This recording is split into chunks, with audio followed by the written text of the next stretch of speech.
Hi, it's Nadine from My Heart Gardening, and today I'm going to be decorating the front of my house for Halloween. I'm going to be using dollar store decorations, and everything that's laid out on the floor I've bought new this year, and everything in the bucket is what I had from years past. And I have an idea to do a haunted garden theme, so I want to use as many of my pots and planters and supports to make my Halloween decorations. One, because I like to reuse things or find other purposes for them. Two, I like to save money. And three, I don't have a lot of storage space, so I wanted to use things that could be packed away small. So I have a lot of this flat type of fencing with the skulls on it from the dollar store. I've been looking online for some Halloween decor inspiration, and I've come across an idea for a witch using a planter and a tomato cage. So I think I'm going to do one of those, and I'm going to do a second one very similar, but using a Halloween costume of my son's from when he was a kid. So I'll get to work on those and I'll show you how it goes. But I think first I'm going to take you outside and give you a before shot. As I've mentioned before, I actually have a small yard and I don't actually have a lot of yard space. So what I'm going to be decorating is going to be in planters. I'm not sure at this point how many I'm going to be using, but this here was my driveway garden. I've got a bit of a start. Cut down some frostbitten sunflowers and astilbes and penstemon, and the twigs are actually from my obelisk saskatoons that I had to top off because they were getting too tall.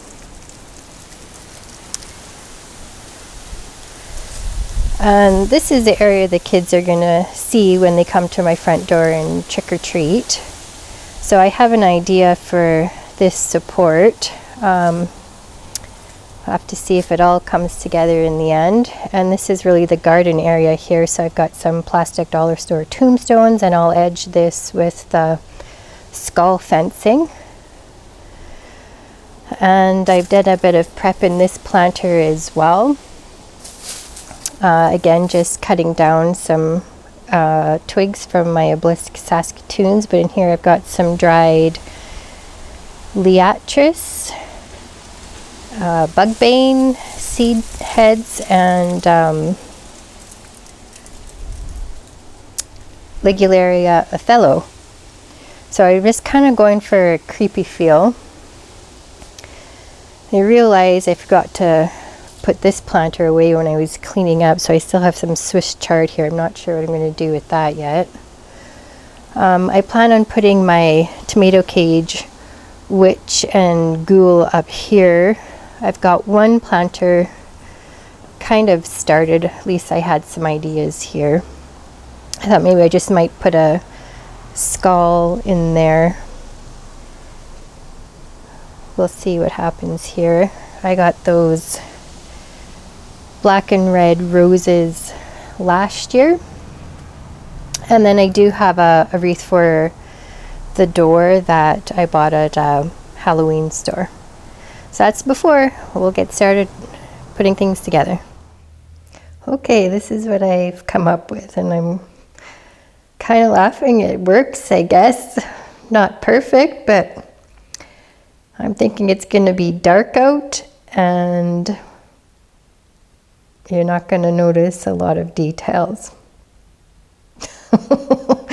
I made this costume for my son, I don't know, maybe when he was about 10, 11 years old, somewhere in there, maybe 12. I'll show you how I put this together. It was actually super simple. Yeah. The simpler, the better. I was initially making it way too complicated, but I'll take it apart and I'll show you what I did. All right, I lifted up the witch's skirt, and so I've got the tomato cage just sitting upside down on a planter. This is a 16-inch square planter. For some reason, my circular planters were just a little bit too small, so I have to use the square. And all I've done is just put a hole in the bottom of a black garbage bag. And you can see the bottom of the tomato cage sticking out there. And just draped the black garbage bag for her dress.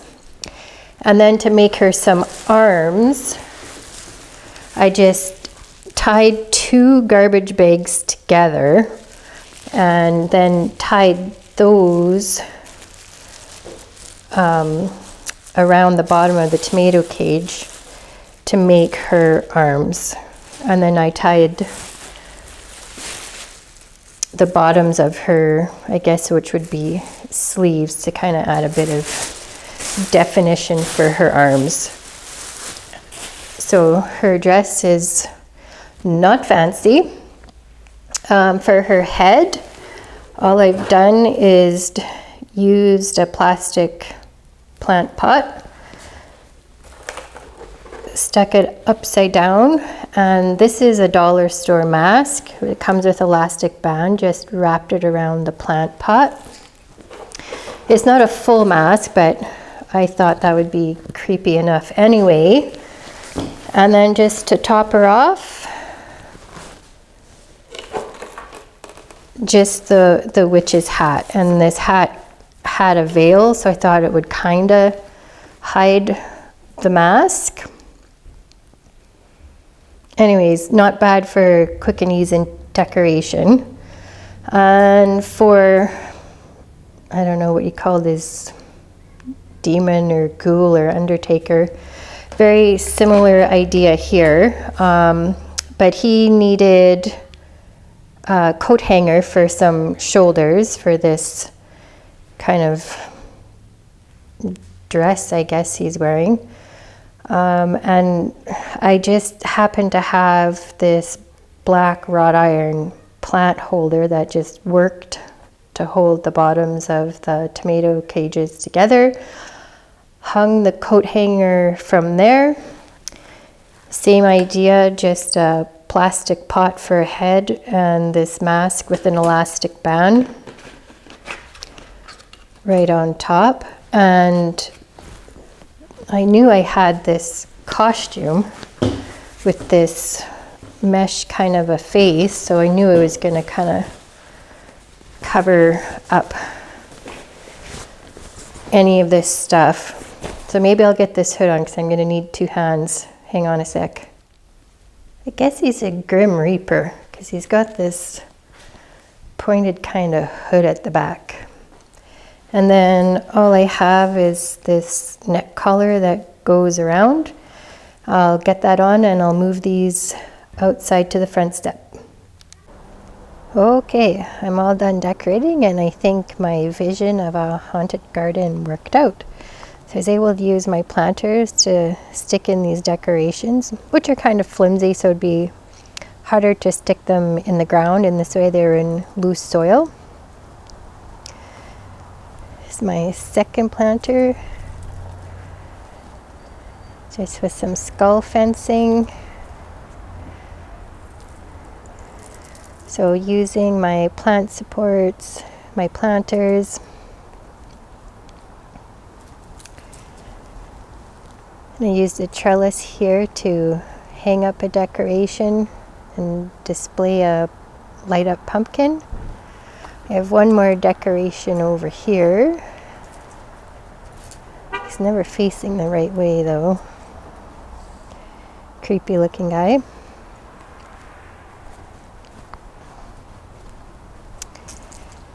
And then over here is where you walk up to the front door. And I think it worked out. So this is my perennial bed here. And I've got some tombstones, some skull fencing. But this is what I really, the project I really wanted to do. In my mind, I had an idea to put skulls on the sunflowers, but that would have required a bit more work, probably a lot of hot glue, and then I would have never been able to reuse the skulls or the sunflowers again. So this way I've just draped the skulls on my trellis, and I think it works. This is what I had in mind for a haunted garden idea. I've got some bat lights. I also think this would probably look a lot better at nighttime too. We used some spiders on the window.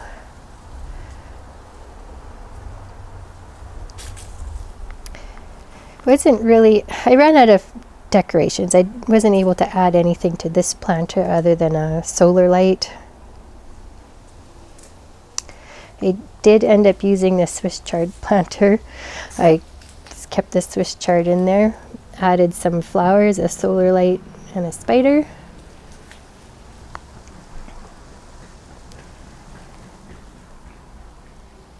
And up here I've got some decorations hanging from the spots where I hang my hanging baskets. There's the witch. My wreath on the door, it does light up, but I gotta figure out how to keep the lights on. Our Grim Reaper. Another hanging decoration from a hanging basket hanger. And then this planter down here. So I'm pretty happy with it. I'll come back when it's dark out and show you again. Okay, here we go with the nighttime tour.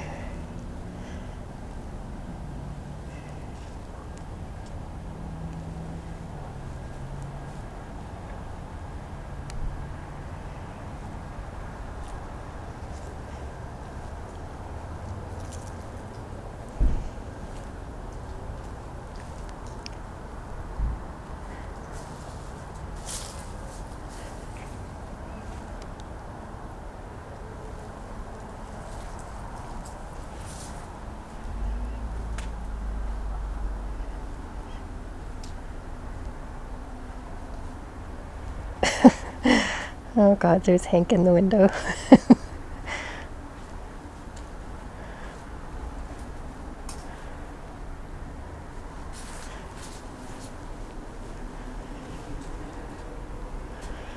I can't see too much of the face. Hey buddy. Yep, super creepy. I think the solar lights work pretty good next to the decoration you want to highlight.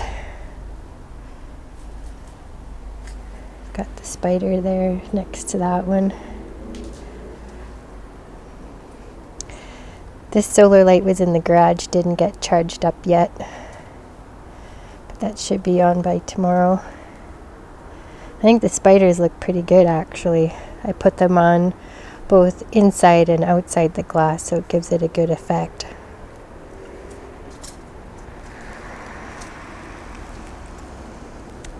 Yeah, these look pretty good. Okay, happy Halloween everyone. Thanks for watching.